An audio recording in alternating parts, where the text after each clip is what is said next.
Today's discussion is about 21st century leadership, something that I think we all need, and the questions and the lessons that we can learn from the U.S. military.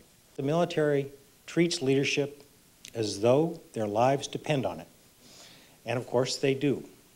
From the American Revolution and the Civil War through the World Wars, Korea, Vietnam, Iraq, and now Afghanistan, many of Harvard's finest students have served honorably and often heroically in the United States military.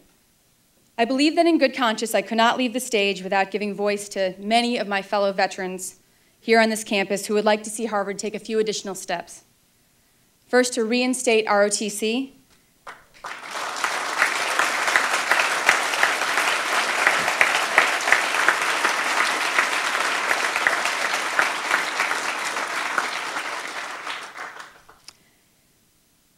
and to support the Yellow Ribbon program and the new GI Bill that would make it possible for veterans to attend Harvard on a full scholarship free of cost. General Petraeus set the stage for becoming known as our nation's preeminent warrior scholar when he earned a PhD in just 3 years from Princeton University, which is a small school down in New Jersey.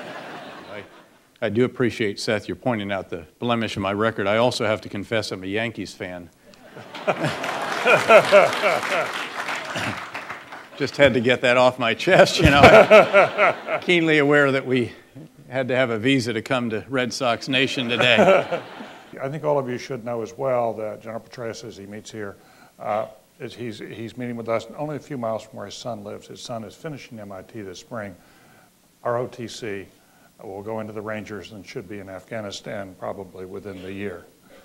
So we sat down and we tried to get the big ideas right. And as we discussed in the smaller forum upstairs, it struck us that strategic leaders have certain very key responsibilities. The first of those, as you can see, is to get the big ideas right. And we realized that we had to change some of the big ideas. We had to focus on securing and serving the people. That was number one, and that you could only do that by living with them.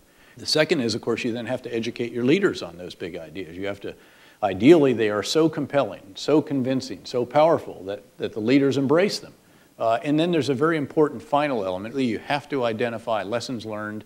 You have to feed them back in to refine the big ideas, which then have to be transmitted to the subordinate leaders, change the way you're executing.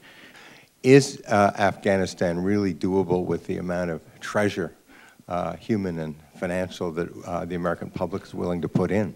We literally are going to have to make that kind of assessment, probably the first one by the end of this year. We are going to put substantial additional resources in this year in terms of military, financial, and civilians. We do believe that we can achieve progress, but it's going to get worse before it gets better. Jackie Chan made headlines this week when he said that he thinks China might need a strong central authority and that it would collapse without it. And I was wondering if you think the opposite is true for Afghanistan, that given its culture, its history, its geography, even if everything goes as you would hope, that it's simply not possible for Afghanistan to have a strong central authority. Well, what governance that emerges clearly will be founded at the local level on very different governance than perhaps we might be familiar with.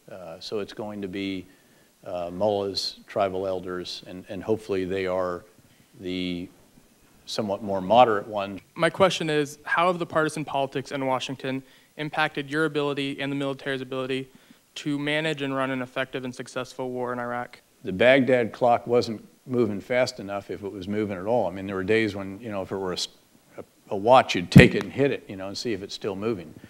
And then the Washington clock was racing. And so what we had to do, literally, by speeding up the Baghdad clock, achieving some results on the ground and getting some demonstrable, concrete progress, to put some time back on the Washington clock, or at least slow it so it didn't expire before the effort was completed. This evening's about something even larger.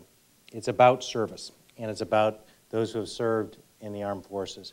So I'd like to end by asking all those people who have served or are serving in our nation's armed forces just to stand up so we can see you all.